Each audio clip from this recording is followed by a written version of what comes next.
आप सबका स्वागत है आपके अपने यूट्यूब चैनल फार्मा एमसीक्यू में। तो देखो बच्चों, हमने ये एनालिटिकल केमिस्ट्री की सीरीज स्टार्ट करी है ना। तो इसका ये पार्ट 2 है। इसमें 20 क्वेश्चंस मैं आप लोगों के लिए लेके आती हूँ। ठीक है, तो आज का ये पार्ट 2 है। 500 की सीरीज है और आज 21 से 40 तक के क्वेश्चन इसमें हम देखने वाले हैं। ओके, तो देखिए बहुत सारे बच्चों के मैसेजेस आ रहे थे कि मैम एनालिसिस का जो है इसमें बहुत कम क्वेश्चंस आपने कराए हुए, तो एनालिसिस के लिए वीडियो लेके आइए। ठीक है, तो इसीलिए ये सीरीज हमने स्टार्ट करी है। और जैसे महाराष्ट्र में बच्चों का एफडीए का एग्जाम है, तो उसके लिए भी बच्चे कह रहे थे कि एनालिसिस कराइए। बाकी आपका यूपी में भी है ना एनालिस्ट का एग्जाम है। ठीक है, तो सभी के लिए और जितने भी हमारे बाकी फार्मासिस्ट एग्जाम में तो वैसे एनालिसिस से बहुत ही कम रेयर ही क्वेश्चंस आते हैं स्टेट वाले में, तो बाकी सेंटर में फिर भी देखने को मिलते हैं। लेकिन जो जीपैट ड्रग इंस्पेक्टर इन सब में जो है एनालिटिकल केमिस्ट्री के क्वेश्चंस आपको देखने को मिलते हैं ना, तो सभी के लिए इंपॉर्टेंट रह जाएगी सीरीज। ओके बच्चों, और देखिए अभी जो आप फार्मा एमसीक्यू की मोबाइल एप्लीकेशन को भी डाउनलोड कर सकते हो, है ना। प्ले स्टोर से डाउनलोड कर लेना, अदरवाइज वीडियो के डिस्क्रिप्शन बॉक्स में ऐप की लिंक रहती है, वहां से आप डाउनलोड कर सकते हो। अभी जो है न्यू ईयर का उसमें ऑफर भी डिस्काउंट भी चल रहे हुए हैं वहां पर जो भी कोर्सेज है। ओके बच्चों, तो उनको भी आप देख सकते हो। बाकी इसमें देख लेते हैं कैसे क्या क्वेश्चंस पूछे गए हैं। देखो क्वेश्चन देखो, mixture of amino acids can be separated by. Amino acid का मिक्सचर जो है उसको कैसे सेपरेट करोगे? क्रोमेटोग्राफी से, सब्लिमेशन से, डिस्टिलेशन से, डिनेचुरेशन से, है ना।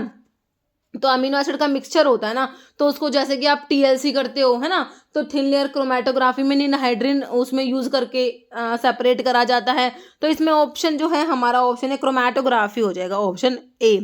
जैसे dash is primary standard for standardization of perchloric acid. Perchloric acid के स्टैंडर्डाइजेशन के लिए प्राइमरी स्टैंडर्ड आपने बताना है। Potassium dichromate, sodium oxalate, potassium hydrogen phthalate, sodium chloride, है ना। तो ऑप्शन सी हो जाएगा, पोटाशियम हाइड्रोजन थैलेट यूज करेंगे।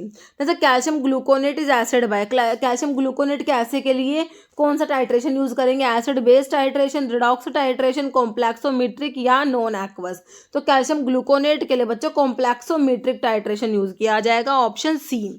जैसे which indicator is use in Volhard method, है ना। वोलार्ड मेथड जो है इसमें कौन सा इंडिकेटर यूज किया जाता है? Eosin, ferric ammonium sulphate, crystal violet या मिथाइल ऑरेंज। तो फेरिक अमोनियम सल्फेट जो इंडिकेटर होता है वो वोलार्ड मेथड में यूज किया जाता है। नेक्स्ट है benzene belong to which type of following solvent. तो बेंजीन कौन से टाइप के सोलवेंट से बिलोंग करती है? प्रोटोफिलिक, मतलब कि प्रोटोन लविंग जो होते हैं, प्रोटोन को एक्सेप्ट करने की टेंडेंसी रखते हैं। ए प्रोटिक ना तो एसिडिक होते ना ही बेसिक होते, है ना। प्रोटोजेनिक, प्रोटोन जनरेट करते हैं जो, है ना। और एम्फीप्रोटिक जो एसिडिक और बेसिक दोनों प्रॉपर्टीज रखते हैं। तो बेंजीन जो है हमारा बच्चों ए प्रोटिक में हमने पढ़ा था। ए प्रोटिक जो होते हैं उसमें हमारा बेंजीन आता है, टोल्यून भी आता है। ठीक है, तो ये हमारा बेंजीन किस में आएगा? ए प्रोटिक सोलवेंट्स में आता है। ओके, ऑप्शन बी हो गया। तो ए प्रोटिक सोलवेंट ना तो एसिडिक होते ना ही बेसिक होते, न्यूट्रल होते। इसके एग्जांपल्स में हमने बेंजीन देखा था, क्लोरोफॉर्म भी आता है। Next, dash is defined as any isolated covalently bonded group that shows a characteristic absorption in the UV और visible region, है ना। कह रहे कि जो आइसोलेटेड कोवलेंटली बॉन्डेड ग्रुप है that shows a characteristic absorption show करता है यूवी विजिबल रीजन में। तो बच्चों ये हमारे क्रोमोफोर होते हैं, है ना। क्रोमोफोर और ऑक्सोक्रोम जो होते हैं ये क्रोमोफोर के साथ में जुड़ के जो है कलर को एनहेंस करते हैं, है ना। एब्जॉर्प्शन को इंक्रीज करा देते हैं मतलब।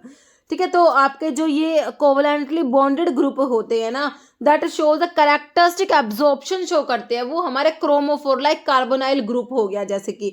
तो ये ऑप्शन ए हो जाएगा क्रोमोफोर। ओके, नहीं तो reference compound use in NMR spectroscopy में रेफरेंस कंपाउंड वाला क्वेश्चन बहुत बार आया। टीएमएस टेट्रा मिथाइल सिलेन होता है। अब आपने टीएमएस तो याद कर लिया, अब ये ट्राई मिथाइल सिलेन से कंफ्यूज मत होना, टेट्रा मिथाइल सिलेन होता है, option D. Next, number of wave passing a point पर सेकंड। एक सेकंड में एक पॉइंट से, कोई पॉइंट है इसमें एक सेकंड में कितनी वेव पास हो रही है, तो वो हमारा क्या है? Power, wave number, wave length या frequency. This is known as frequency. एक सेकंड में एक पॉइंट से कितनी वेव पास हो रही है। और पर सेंटीमीटर एरिया, कोई भी 1 सेंटीमीटर का एरिया उसमें कितनी वेव पास होंगी, this is known as wave number. और वेव लेंथ जो आपका दो कॉन्जिक्यूटिव क्रस्ट और ट्रफ के बीच का, जैसे कि दो कॉन्जिक्यूटिव क्रस्ट जैसे कि इनके बीच का या दो कॉन्जिक्यूटिव ट्रफ के बीच का डिफरेंस हमारा वेव लेंथ होता है। तो इसका आंसर ऑप्शन डी फ्रीक्वेंसी हो गया। Frequency number of waves per unit time होता है, wave number of wave per unit length होता है, wave length of one wave, और wave number is the reciprocal of wave length, याद रखना। Next है most accurate method for determining the molecular mass of compound and its elemental composition, है ना। तो आपका जो है कंपाउंड है उसके मोलिकुलर मास को डिटरमाइन करना है। तो मोस्ट एक्यूरेट मेथड जो है मोलिकुलर मास के लिए, तो मास स्पेक्ट्रोमीट्री है यूवी विजिबल से। तो बच्चों अनसैचुरेट मतलब कि जो कॉन्जुगेशन जो होता है ना मेनली उसका पता लगाते हैं ना। आईआर में जो है हमारा जैसे कि हाइड्रोजन बॉन्डिंग का मेनली इसमें पता लगाते हैं, है ना, और नन। तो आपका जो मोलिकुलर वेट है आईआर में, जैसे फंक्शनल ग्रुप, कौन सा फंक्शनल ग्रुप है ये पता लग जाता है आपको। तो ये मोलिकुलर जो मास का पता लगेगा वो किससे पता लगेगा, तो ये पता लगेगा हमें किससे, ये हमारे मास जो है स्पेक्ट्रोमीट्री से पता लगेगा, option A. Okay, next principle of infrared spectra is based on. तो आईआर का जो प्रिंसिपल है वो किस पे बेस्ड है, इलेक्ट्रॉनिक एक्साइटेशन, रेजोनेंस, डिसोल्यूशन या मोलिकुलर वाइब्रेशन। तो जो आईआर प्रिंसिपल होता है इंफ्रारेड स्पेक्ट्रा, आईआर का जो प्रिंसिपल होता है बच्चों इसमें मोलिकुलर वाइब्रेशंस देखने को मिलते हैं ना, स्ट्रेचिंग वाइब्रेशंस, बेंडिंग वाइब्रेशन, वो सब आप लोग पढ़ते हैं। तो ऑप्शन डी हो जाएगा आपका। ओके, नेक्स्ट क्या है, in Mohr's method of precipitation titration which indicator is used. तो जो मोर्स मेथड है प्रेसिपिटेशन टाइट्रेशन का, कौन सा इंडिकेटर यूज किया जाता है, फ्लोरेसिन है, पोटाशियम क्रोमेट है, ferric ion and NaCl solution. तो इसमें ना बच्चों ऑप्शन बी हो जाएगा, पोटाशियम क्रोमेट हमारा यूज करा जाता है। देखो मोर्स मेथड के बारे में नेक्स्ट क्वेश्चन है, formation of coloured precipitate at the end point. तो कह रहे हैं कि मोर्स मेथड में क्या इन्वॉल्व होता है कि भाई कलर्ड प्रेसिपिटेट बनते हैं एंड पॉइंट पे। फिर कह रहे हैं यूज ऑफ एड्सॉर्प्शन, तो एड्सॉर्प्शन इंडिकेटर तो हमने इसमें यूज ही नहीं करा। Formation of turbidity at the end point या फिर नन। तो मोर्स मेथड में ना कलर्ड जो है प्रेसिपिटेट बनते हैं एंड पॉइंट पे, ऑप्शन ए राइट हो जाएगा। जैसे Mohr's method is not applicable, तो कब एप्लीकेबल नहीं होता, इन अल्कलाइन कंडीशन, जब pH ग्रेटर देन 9 होगा। अल्कलाइन कंडीशन में कह रहे हैं कि एप्लीकेबल नहीं होता, एसिडिक कंडीशन में एप्लीकेबल नहीं होता, titration of iodide and thiocyanate के लिए एप्लीकेबल नहीं होता, या फिर इन द अबव ऑल सारी कंडीशंस में ही एप्लीकेबल नहीं है। तो बताओ क्या होगा। तो बच्चों मोर्स मेथड ना आपका देखो एसिडिक या अल्कलाइन कंडीशंस पे काम नहीं करता, न्यूट्रल कंडीशन पे काम करता है, याद रखना। एक तो दोनों पे एप्लीकेबल नहीं है, बाकी आयोडाइड के लिए भी यूज नहीं करा जाता, ठीक है। तो सारी की सारी कंडीशंस में एप्लीकेबल नहीं है, ऑप्शन डी राइट हो जाएगा। ओके, नेक्स्ट है विच equation is used for quantification of a substance by polarography, है ना। तो पोलैरोग्राफी में कौन सी इक्वेशन पढ़ी थी हमने, इल्कोविक वान डीमटर लैंगमुर इक्वेशन या हिल्डर बैंड स्कोट इक्वेशन। तो ये हमने इल्कोविक इक्वेशन पढ़ी थी पोलैरोग्राफी में, ऑप्शन ए। जैसे normal phase chromatography which compound will elute first. तो नॉर्मल फेज क्रोमेटोग्राफी में कौन से कंपाउंड जो होते हैं पहले एल्यूट होंगे, जो कि हमारे नॉन पोलर होते हैं, क्योंकि नॉर्मल फेज क्रोमेटोग्राफी में जो हमारा स्टेशनरी फेज तो पोलर होता है, मोबाइल फेज क्या होता है, नॉन पोलर होता है। तो नॉन पोलर जो कंपाउंड है वो एल्यूट होते हैं फर्स्ट, है ना। तो इसमें से कौन से, more polar, least polar, intermediate या कैनोट से। तो लीस्ट पोलर कंपाउंड इल्यूट होते हैं मोबाइल फेज के साथ में, पहले एल्यूट हो जाएंगे, फिर आपके पोलर जो है वो रिटेन हो जाएंगे स्टेशनरी फेज में, है ना। तो नॉर्मल फेज में स्टेशनरी फेज पोलर है, मोबाइल फेज नॉन पोलर है, non polar elute first. Okay, तो ऑप्शन जो है बी राइट हो गया आपका। तो नॉर्मल फेज में स्टेशनरी फेज पोलर याद रखोगे, मोबाइल फेज नॉन पोलर याद रखोगे, non polar compound elute first and retain less, polar compound elute last and retain more. Okay, next polarogram of a solution containing electroreducible substance is obtained by plotting. तो polarography का जो graph होता है बच्चों उसे पोलैरोग्राम कहा जाता है। तो ये ग्राफ जो होता है पोलैरोग्राफी में किस किस के बीच में जो है प्लॉट किया जाता है, करंट और वॉल्यूम। तो वॉल्यूम नहीं होता, वॉल्यूम वाला ऑप्शन काट दो, रेजिस्टेंस तो इसमें है ही नहीं। तो करंट वर्सेस पोटेंशियल का ग्राफ देखने को मिलता है, ऑप्शन बी। और इस ग्राफ को पोलैरोग्राम कहते हैं बच्चों के। जैसे नॉर्मली ग्राफ प्लॉटेड इन आईआर स्पेक्ट्रोस्कोपी की बात हो रही है, इसमें किस किस के बीच में ग्राफ प्लॉट किया जाता है।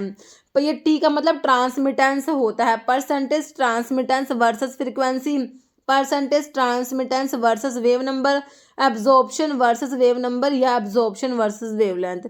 तो ये percentage transmittance versus wave number का ग्राफ प्लॉट किया जाता है। ओके, नेक्स्ट है cyclobutane have dash NMR signal. तो सिंपल साइक्लोब्यूटेन की बात हो रही है, सिंपल ये साइक्लोब्यूटेन हो गया, इसमें कितने जो है एनएमआर सिग्नल है। तो देखिए सारे के सारे जो इसमें कार्बन है सेम टाइप के ही हाइड्रोजन से जुड़े हुए हैं, है ना।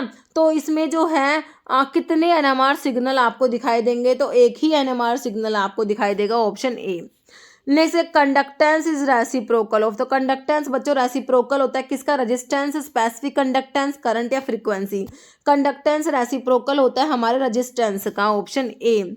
नेक्स्ट है इन एनएमआर स्पेक्ट्रोस्कोपी रेडिएशन सोर्स कौन सा यूज करते हो एनएमआर में, एनएमआर में न्यूक्लियर मैग्नेटिक रेजोनेंस, है ना। तो इसमें जो आपका रेडिएशन सोर्स है, रेडियो फ्रिक्वेंसी सोर्स ट्रांसमीटर है, टंगस्टन लैंप है, जिनोन आर्क लैंप है, या मरकरी वेपर लैंप। तो इसमें ना radio frequency source transmitter use करा जाता है, ऑप्शन ए। ओके, तो इस वीडियो में देखिए इतने क्वेश्चन से। अब ये क्वेश्चन जिसका आंसर आप लोग देने वाले हो, आप लोगों के लिए क्या क्वेश्चन है, separation of ions in mass spectrometer is according to their, है ना। तो mass spectroscopy, spectrometry actually mass spectrometry होती है, स्पेक्ट्रोस्कोपी नहीं होती। तो मास स्पेक्ट्रोमीटर जो होता है उसमें जो आयन का सेपरेशन होता है वो किसके अकॉर्डिंग होता है, according to their charge to mass ratio, mass to charge ratio, electron to proton और प्रोटोन टू न्यूट्रॉन रेशो। इसका आंसर आप लोगों ने कमेंट बॉक्स में देना है। इस वीडियो में इतना ही। अगर आपको वीडियो अच्छी लगे तो लाइक करना, शेयर करना, चैनल पे नए हैं तो मैं आप लोगों से रिक्वेस्ट है कि चैनल को प्लीज सब्सक्राइब जरूर करना। Okay, thank you.